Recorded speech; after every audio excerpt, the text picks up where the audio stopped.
जों जिहेतु खौसेथि बर' सुबुं आफादा बिटिसिनि बायजोआव गं 22 जिल्लायाव दङ। बे जिल्लाफोरखौ दावबायनायनि जों मोनसे हाबाफारि लादों। दावबायै जों गोबां जिल्ला दावबायना फैबाय आरो मोनफ्रोमबो जिल्लानि जिबिलाक समस्याफोर दं।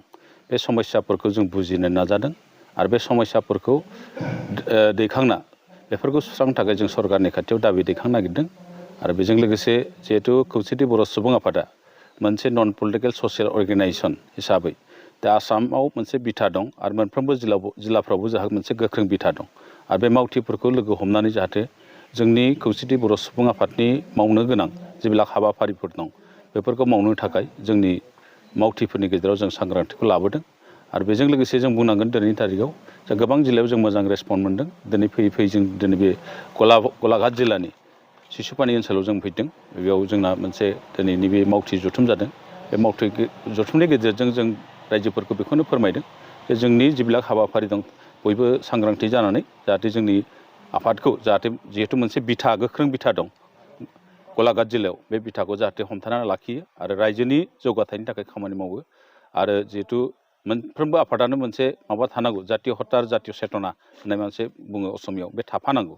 बेखौ लोब्बा लाखिनानै गेजेर जोंनि गेजेराव सांग्रांथि मेल लानो थाखाय सोलोंथाइ बा गुबुन बिथिङाव सांग्रांथि मेल लानो थाखाय जों खावलायदों।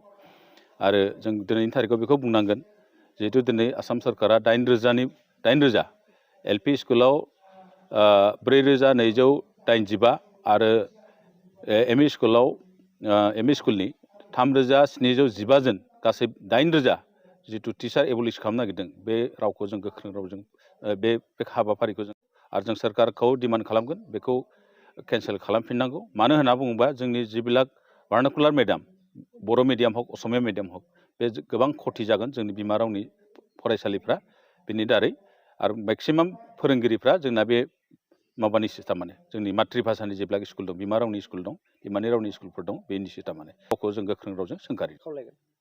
दा सरकारा माने जोंनि गेजेराव माखासे इनाय खालामा नङा खालामदों जों बेखौथ' बुंदों। दिनै जोंनि जिबिलाक हा हुनि समस्या दं बेखौ 2006 मायथाइनि जिथु हाग्रा बिफाननि आयेन मथे गासैखौबो बेखौ जोंनि मानसिफ्रा हा हुखौ मोनजोबनांगौ।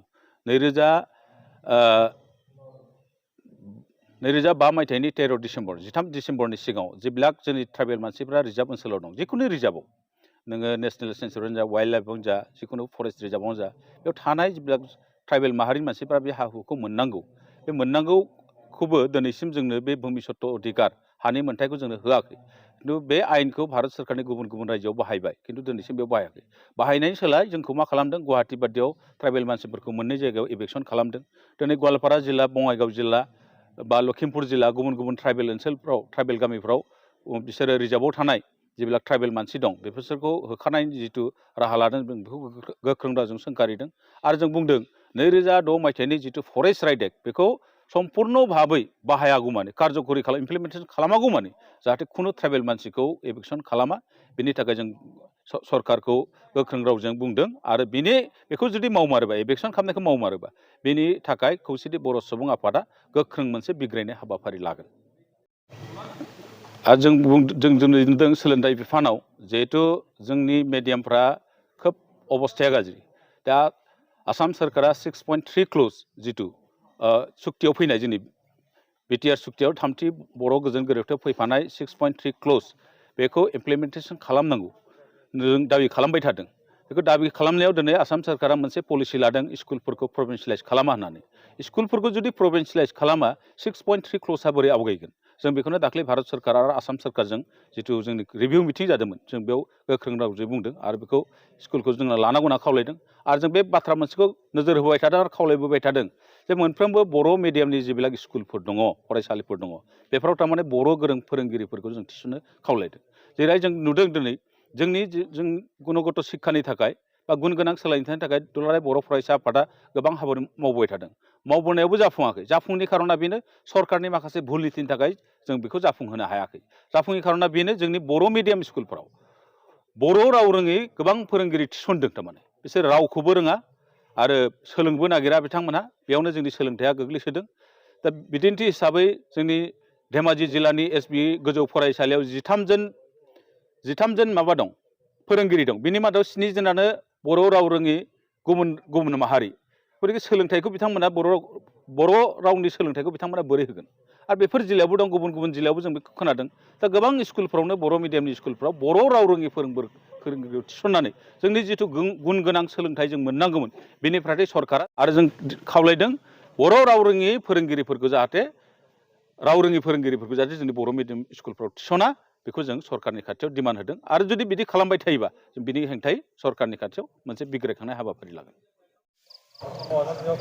दिनै जों गलाघाट जिल्ला खौसेथि बर' सुबुं आफादनि जानानै जि मिरुनिफ्रायबो जा आफादगिरिजों लोगोसे नेहाथारि आरो बायदि बायदि बिबानगिरि बिथांमोनाबो दिनैनि बे गलाघाट जिल्ला खौसेथि बर' सुबुं आफादनि जि वर्कार्स मिट बेयाव बाहागो लाफैनो थाखाय बिथांमोनखौ जों सिगाङावनो साबायखर बावबाय आरो बेयावनो जोंनि बेवहाय बाहागो लानो हादों जोंनि बर' कसारि वेलफेयार अट'नमास काउन्सिलनिनो डिपुटि चिफ मानगोनां रुमिय पि नार्जारि बिथाङाबो जोंनाव बाहागो लानो हादों आरो जोंनि EM प्रदीप स्वरगियारि बिथाङाबो जोंनि बे मेलाव बाहागो लाफैदों बेनि थाखायनो सिगाङावनो बिथांमोनजों रोजा रोजा साबायखर बावहोबाय गलाघाट जिल्ला खौसेथि बर' सुबुं आफाद जानानै आरो दिनै जोंनि गलाघाट जिल्लानि सिङाव थानाय मोनफ्रोमबो जि आनसलिक दङ बे आनसलिकनि मावफुं सोद्रोमा बिथांमोना दिनै बाहागो लाफैनो हादों बिनि थाखायनो बिथांमोनखौबो आं साबायखर बावबाय दिनै जोबोद मेहेरगोनां बाथ्रा सावरायलायनाय जादों बे जोंनि गलाघाटनि सिङाव थानाय जि फरायनाय बेलायाव हक रांखावरि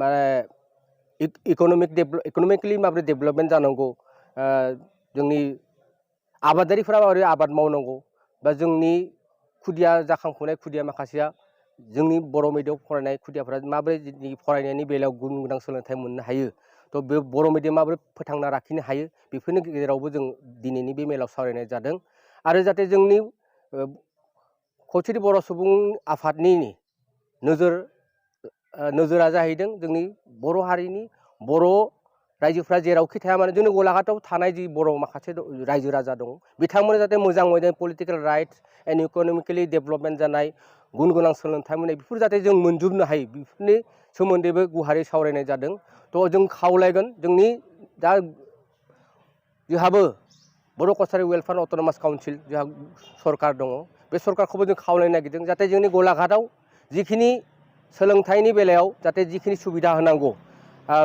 काउन्सिला जाहाथे बेफोरखौ जाहाथे एजेन्डा लानानै जाहाथे खामानिखौ मावनानै होयो बेनि थाखाय खावलायदों आरो लोगोसे जोंनि जिथु बर' हारिनि आबाद मावनानै जाग्रा मानसि आबादारि थ' आबादनि खेथ्रआव बेलायावबो आबादारिनि जिखिनि नांगौखिनि माने रांखावरि नांगौ आरो बायदिसिना जिथुनिखि चिट्स बेफोरखौ नांगौ बे नांगौ बेलायाव जाहाथे जोंनि काउन्सिलनि जानानैबो जाहाथे बेफोरखौ मदद होयो जोंनि आबादारि बिथांमोनसिम बिनि थाखाय जोंनि बर' कसारि वेलफेयार अट'नमास काउन्सिलनि जोंनि गभर्नमेन्टखौबो जों खावलायनाय थाबाय आरो लोगोसे दिनैनि बे मेलाव बयबो फैनानै गाजा गोमजायै बाहागो लाफैनो थाखाय आं जोंनि गलाघाट जिल्ला खौसेथि बर' सुबुं आफाद जानानै रोजा रोजा साबायखर बावहरबाय।